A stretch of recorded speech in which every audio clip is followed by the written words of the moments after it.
Hello and welcome to another episode of the Small. I don't remember what show I'm doing. I thought I was doing the Agency Leadership Podcast. It doesn't help with me sitting here. I forgot to run the countdown timer.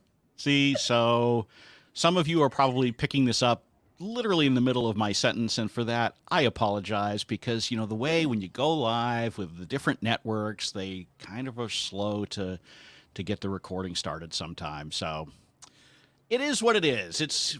We're rusty. We've been on a break here for the last few months. The Small Agency Talk Show, yes, that's what this is, has not been live every Friday over the summer because we decided to take a little bit of a hiatus.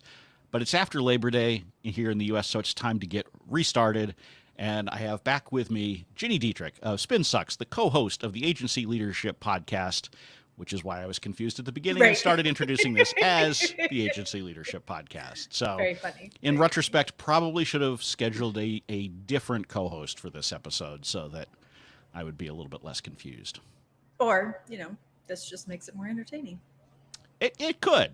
I mean, whatever we need to do to keep the audience entertained before we jump into some actual substance, because we probably will do that here at some point. Eventually, I would imagine, yes. So, Ginny, did you have a good summer?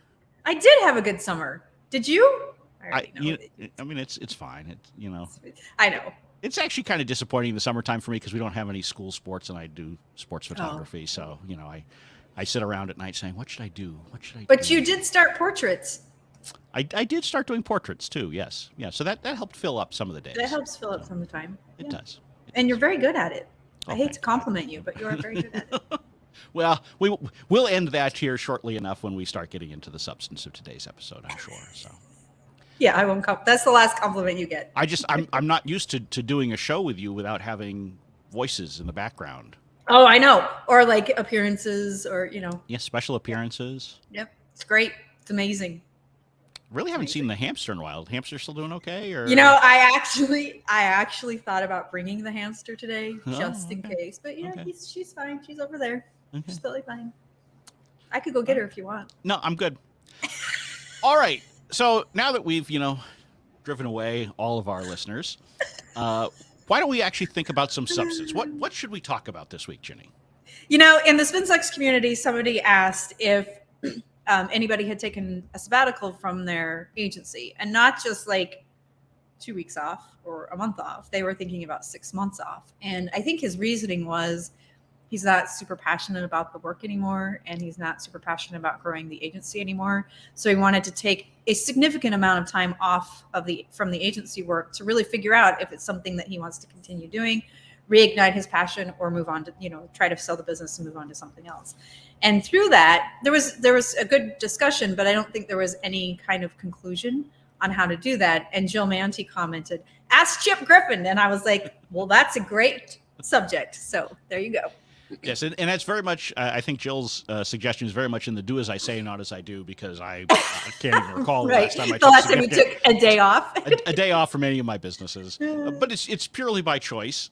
And so, obviously a lot of people are not wired that way, and there's nothing wrong with that. And I frankly don't think there's anything wrong with being as crazy as I am either, but hey, we'll see.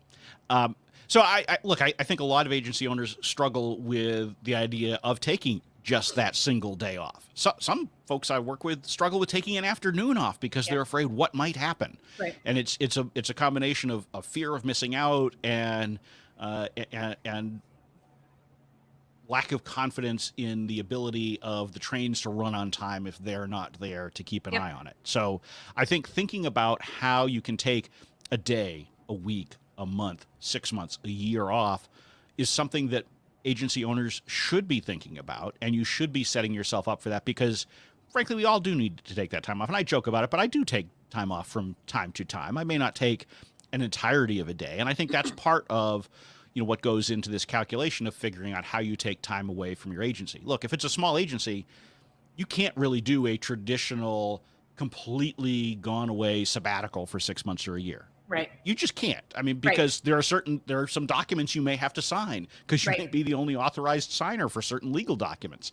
So you're going to have to be doing something, but it can be a very little something. And so structuring your business and structuring the way that you run that business so that you can take a day, a week, a month or more off is very manageable and something you should be doing because it'll make the days that you are working better too.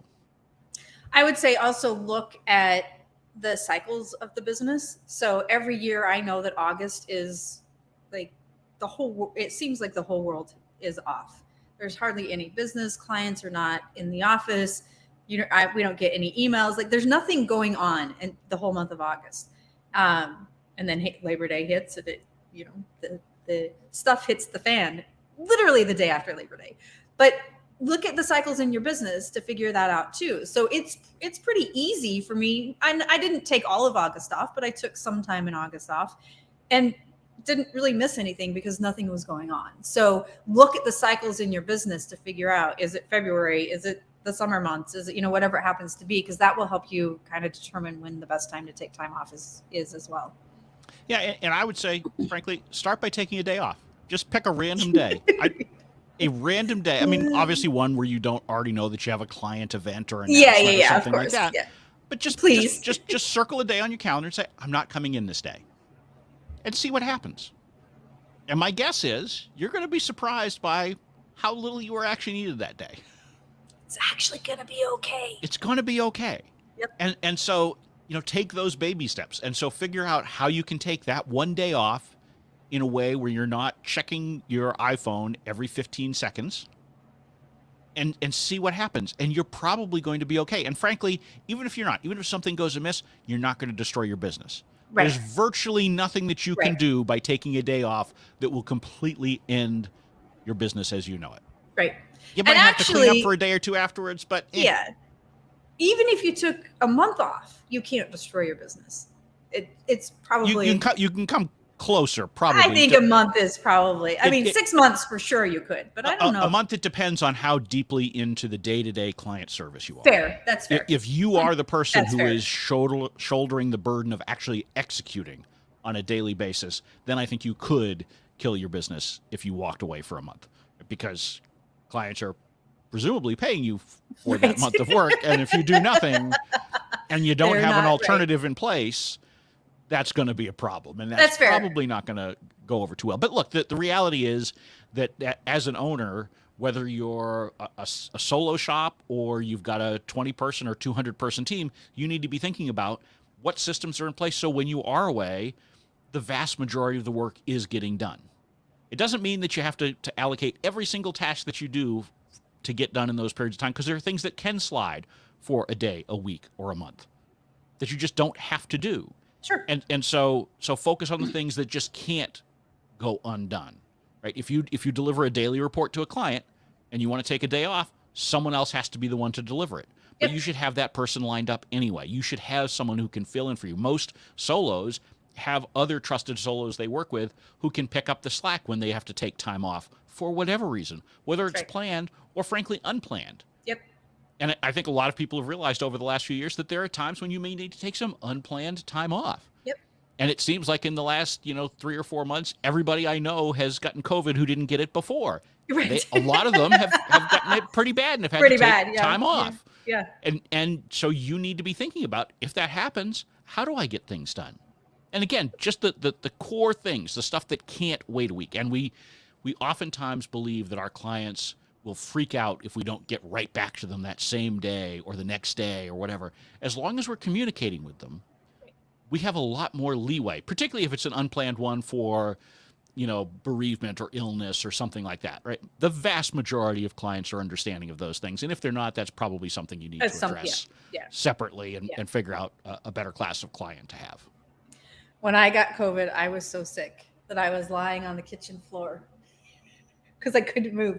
And I was like this, texting clients going, I am going to die. And it's true. Everybody's understand. I really thought I was going to die. Everybody was very understanding. That was a very dramatic reenactment. And of course, since a lot of people are listening to this and not seeing your dramatic reenactment, you cannot see, but Ginny actually laid back, completely out of camera shot, mind you, because we're doing a side-by-side shot. So she completely goes out of frame. But okay. But I was lying on the floor with my phone above me, texting clients to say, I have COVID and I think I'm going to die.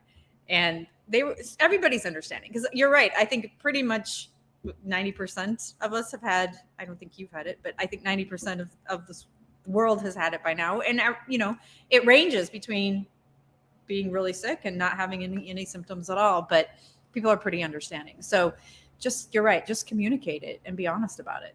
And it took me several days to get back to work after that.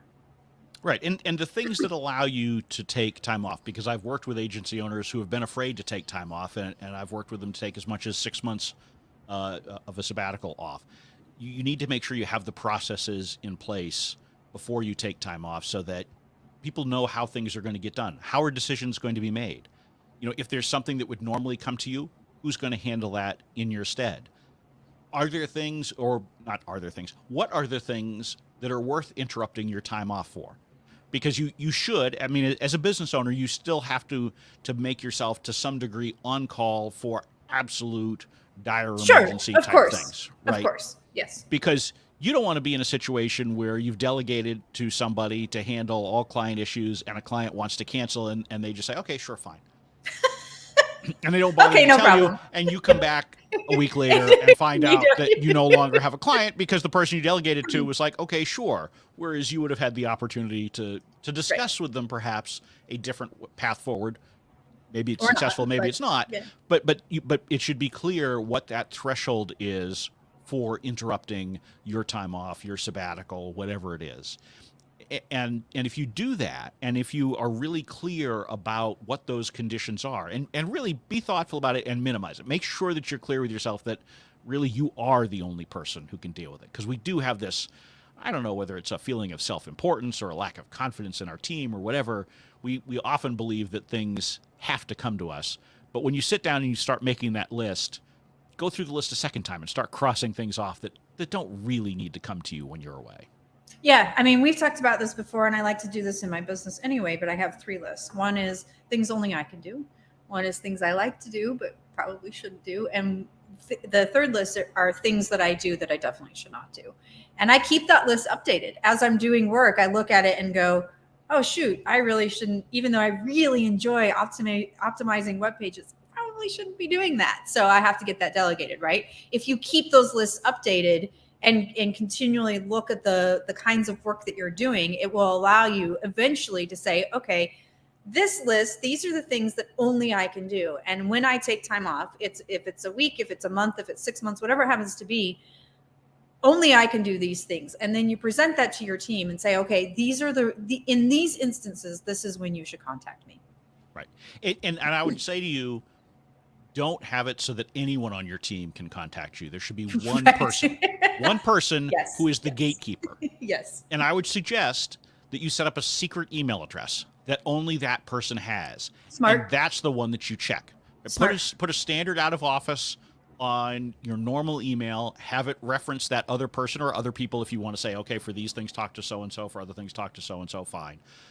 But one person should be the gatekeeper. One person should be the one who can decide whether they actually come to you. Because unfortunately, if you say, you can always reach me in an emergency, and you say it to your entire team, you've now got a whole bunch of different standards. Because everybody thinks an emergency is something different. And you want to have that one trusted person who can be that gatekeeper. And frankly, if you can't designate that person, that means you probably haven't organized your team particularly well anyway.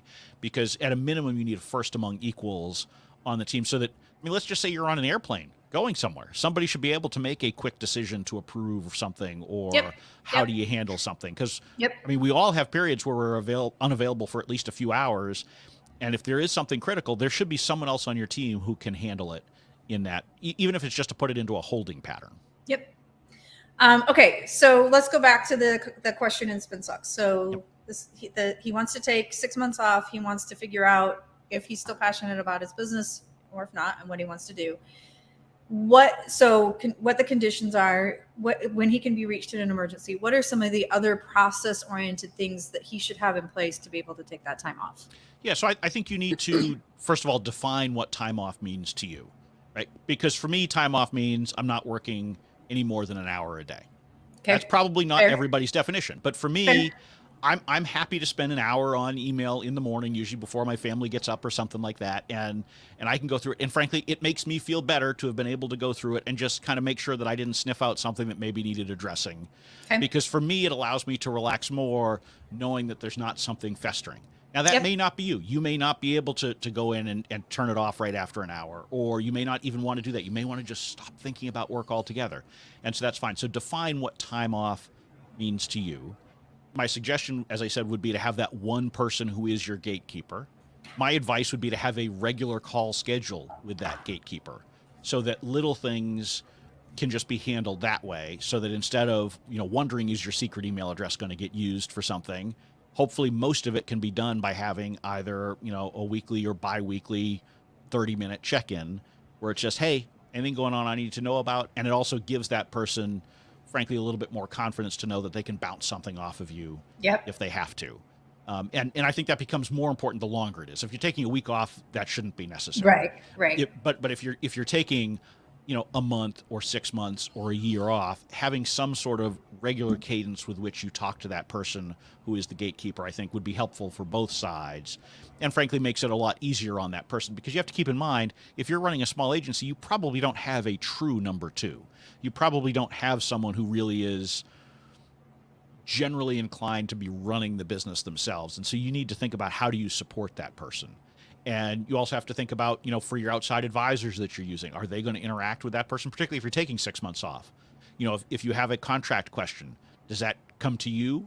Does that go directly to your company lawyer? How are you handling those things? And so think through those kinds of issues, because there may be some people that you have working for you that would feel perfectly comfortable dealing with a lawyer or accountant on something that needs to be done.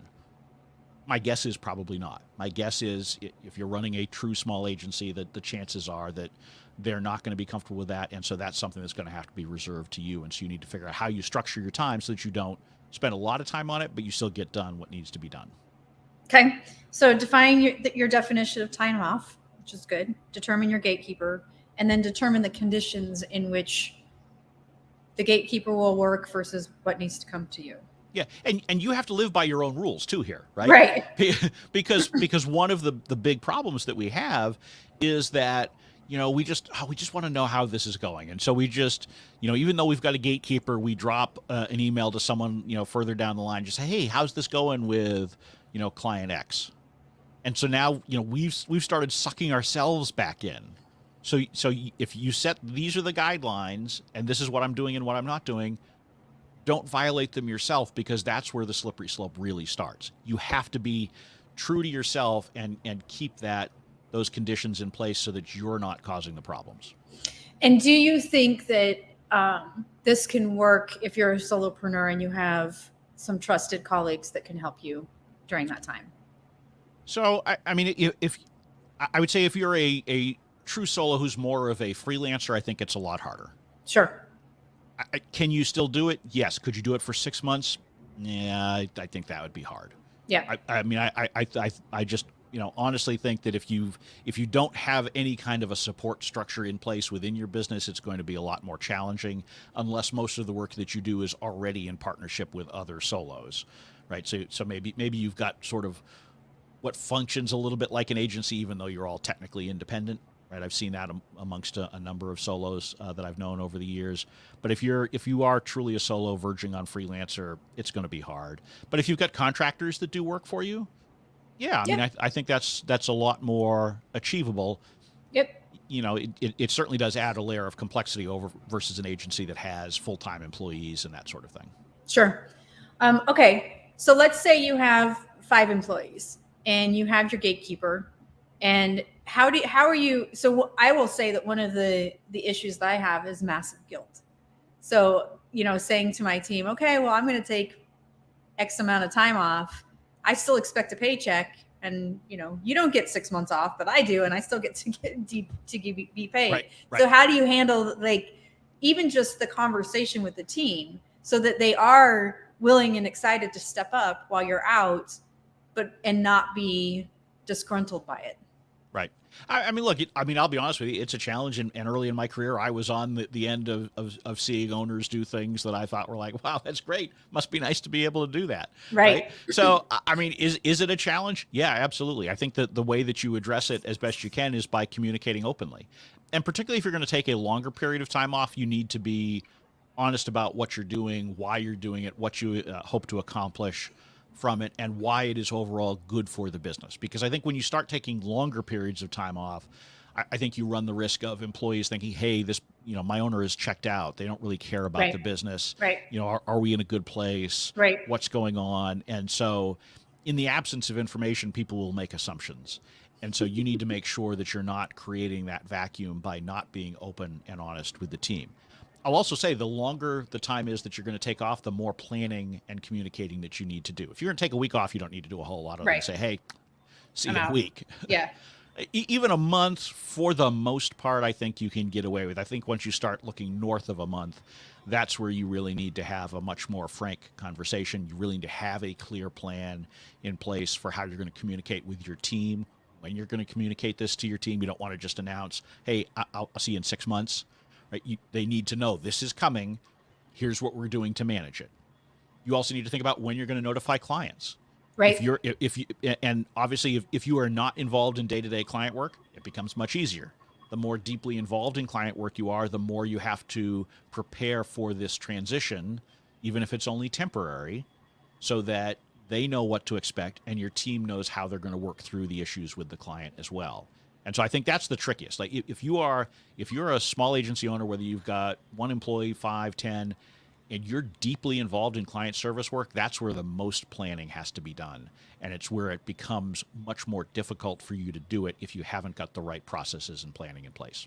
Yeah. I mean, we've talked about this before on the Agency Leadership Podcast, but I'm a big believer in the owner getting out of the day-to-day work. And in some cases, like I said, I love to optimize web pages and I love to create content and I love the whole process of promoting and generating inbound leads. Like I love that. So it's hard for me not to do the day-to-day work. But one of the most valuable lessons I have learned in growing my business is that if I am doing the day-to-day work, and not just to have time off, but to really think about how a client sees the agency and how the client sees the team. And so putting your team in a position to be successful with the client without you is something you should be doing regardless, whether or not you're planning to take time off. Really put them in the position to be the experts for the client and be the ones that the clients come to consistently.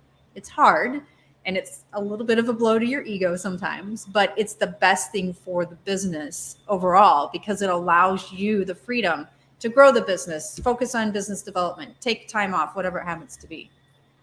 You also need to be thinking about this in terms of the rest of your team, though. Separate and apart from you taking time off, you need to think about, are there people on your team that you don't have a backup plan for? Fair. If something really happens fair. to them. Because this is an area, particularly in a small agency, where That's you a really can run great into point. issues where you have one person that you're incredibly dependent upon for an individual client or a particular kind of task. I mean, let's say that you're a web design firm and you've got a single graphic designer. If you don't have anybody else that you can turn to if something happens to that individual, that's a material risk to your business. You need to figure out well in advance how you're going to handle that. So you need to look through every single team member and say, what's the backstop? If suddenly this person called up and said, I can't come in for the next 2 weeks because, I've got some illness or whatever, what do? Who do you turn to? And Right. You should have a backup plan for everybody. Ideally, it's someone in-house, but if it's not, it should be a contractor that you know that you can call up. Or maybe it's one of 3 contractors that you've built up relationships with over the years. So hopefully at least one of them is available. You need to think these things through, regardless of whether it's you or someone else on your team, because these are all big problems for you if you're not thinking about them, because they do. They happen from time to time. Someone just up and announces they quit. Okay, great. Now what do I do? If you've thought about that in advance, you can start operating from a position of strength and figuring out how to replace them as opposed to panic. And anytime you panic, you make bad decisions and you make bad hires and you spend money you shouldn't. Don't do it. Yes, you do. I had a business coach early on who would say, always keep the pipeline full of candidates. And I remember at the time thinking that was really strange because if you keep the pipeline full, you have to sort of string them along.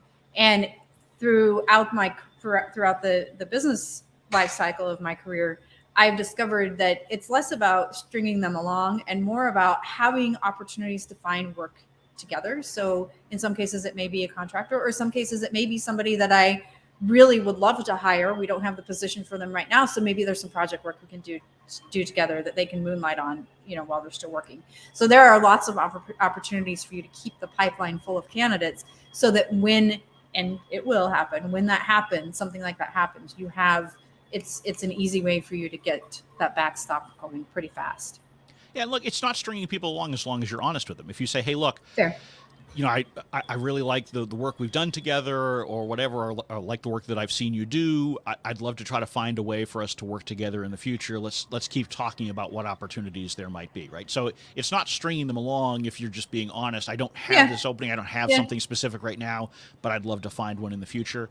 It is also why I encourage people to build relationships with contractors, because contractors are the easiest way to backfill in an emergency. Yep. And so I always encourage you, if you can, farm out little pieces of work to a variety of different contractors for all of the key things that you do, so that you've got these relationships and you've worked with them before, so can they actually fit the bill for you? And also they feel a little bit more loyal to you because you've sent them money previously. Yeah. So in that example I was using with the graphic designer, have 2 or 3 outside graphic designers that you just throw small projects to from time to time, even when you maybe don't really need to outsource it, just to keep that relationship going so that you have options in the future. And for you, if you're thinking about taking time off, think about those core things. What are the things that you do for the business that right now nobody else does? Those are the things to start building relationships with fastest. Start getting some contractors who can take little stuff off of your plate. If you're the primary writer for your agency, start building relationships with other writers so that if you want to take time off, you know who can take the lead on some of those things. And so think about what's the expertise from a client service standpoint that you bring that nobody else does, and backfill those as quickly as possible. Yeah, and you mentioned, trusted advisors as well. Are there things that your attorney can take on? Are there extra things that your accountant can take on? Have you outsourced your HR? Are there extra things that they can take on? Those kinds of things. Think about, we're going through renewal process right now on insurance. So if your time off includes the renewal process, think about, getting ahead of that so that you can make those decisions before the renewal process comes about, because it's during your time off. So these are all the kinds of things you have to be thinking about. It doesn't have to be super stressful, but they are things you should be thinking about. Yeah, and I think if you start planning at least 1 to 2 times the length of your departure before, right? So if I want to take 6 months off, I should be thinking about that at least 6 to 12 months out. Right. So that I can start doing the planning that needs to be in place. If I want to take a month off, I should be planning that out at least 2 or 3 months out. Right. So if you give yourself that lead time, it allows you to figure out, what adjustments do you want to make? How do you want to position things? And think about how the rest of your business is impacted. For example, don't launch a new line of business right before you go on a 6-month sabbatical. It sounds obvious, but sometimes you're like, I just need to get this done before I leave. Well, do you really want to launch a new initiative, sign a brand new giant client, something like that right before you disappear? Right. Think about it. I mean, it doesn't mean you can't do it, but if you're going to do it, be really thoughtful about how you're going to handle that, because any big change to the business that takes place right before your departure as the owner for an extended time off, that can be a problem. And so think about it and plan for it if you're going to do it. All right. I have 9 things. Define your definition of time off. Determine a gatekeeper and have a weekly check-in with them. Determine your conditions. Figure out what constitutes an emergency. Be open and honest about why you're leaving. Notify clients and prepare for transition. Have a backup plan for the backup. Think about and plan ahead of time, and don't launch anything new before you leave. And we will not launch anything new before we leave today. This will be the way that we draw this episode of the Small Agency Talk Show to a close, because it's perfect, right? Why start something new? But let's talk about something old. If someone wants to find Spin Sucks, where can they find you? And tell us about the Spin Sucks community too. Really easy. Spinsucks.com. Everything's there, including the community. And the community is a great place. We encourage you to join because, frankly, it's a great place for us to get topics for this show, for the Agency Leadership Podcast. Thank you very much. Blogs and articles. And if you do not join the Spin Sucks community, we will have to come up with our own ideas. You don't want to see that. Bad idea. With that, everybody have a good weekend.